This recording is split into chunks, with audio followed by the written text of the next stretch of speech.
halkan waa tilmaantii baa khayr qadarinta qiimaha mudan aan nagala socotiin hadday tahay markuu wareysay boggan fadlan subscribe ku samee youtube channel sabab waxa ugu horeeya la socdo wararka iyo waraysiga degdega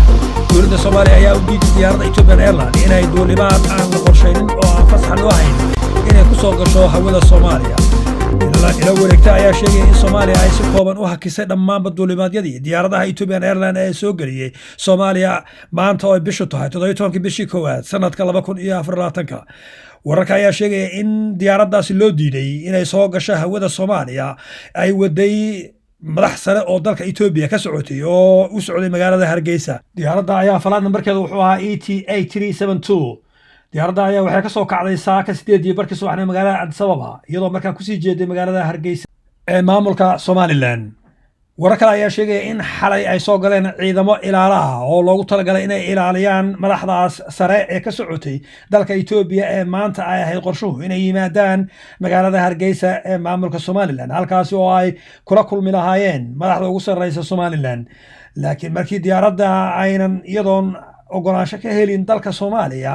ay isku dayday inay soo gasho ayaa dib loogu amray inay dib u noqoto muddo kooban ayaa dhammaanba hawada Soomaaliya la xidhay oo laga xidhay diyaaradda Ethiopian Airlines diyaaraddan markii ay dib u noqotay kadib ayaa hawada loo furay oo diyaaradihii kale ee caadiga u imaanayay Hargeysa ee shacabka iyo tii Garowe tagaysay ayaa la fasaxay oo yimid war-saxaafadeed ay soo saartay hay'adda duulista rayidka Soomaaliyeed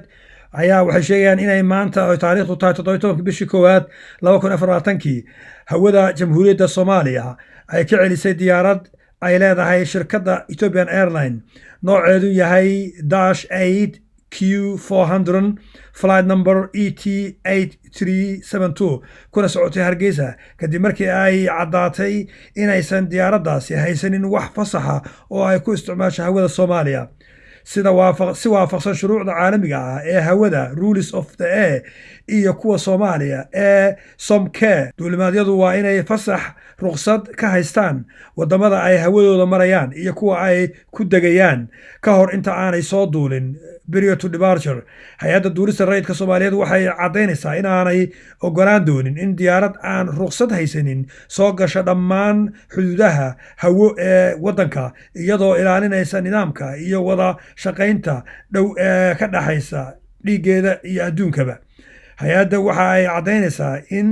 sida caadiga ay ahayd ay u socdaan duulimaadyadii joogtada ahaa shirkadda Ethiopian Airlines oo qiratay in diyaarad ay leedahay loo diiday inay ka degto magaalada Hargeysa ninka lagu magacaabo Mesfin Tasayo oo ah madaxa fulinta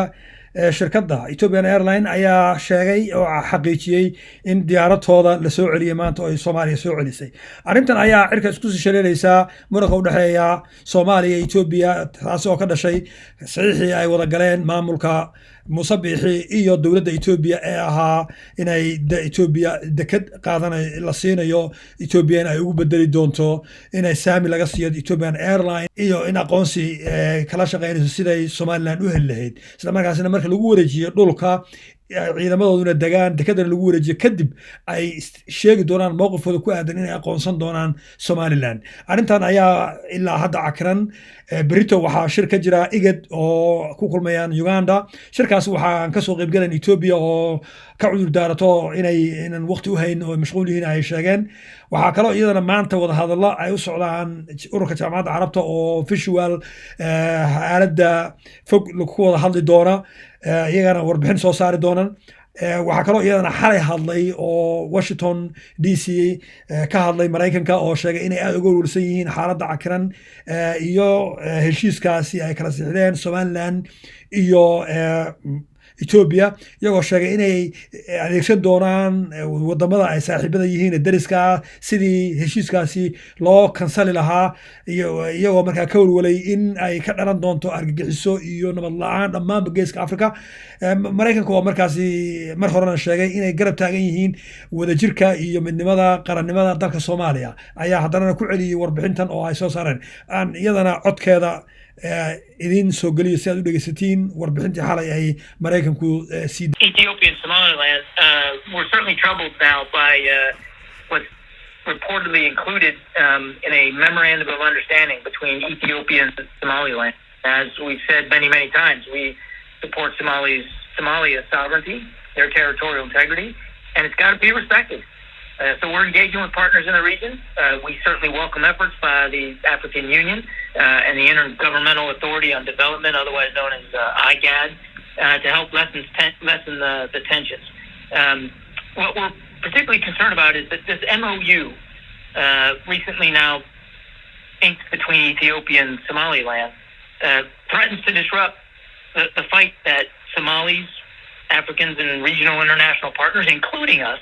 are waging against al-Shabaab. And al-Shabaab remains a viable terrorist threat in the region, without question. So, look, we don't believe that the region can afford any more conflict. We don't think this MOU is moving us in the right direction. And we'll keep raising that not only with partners there in the Horn of Africa, but also elsewhere.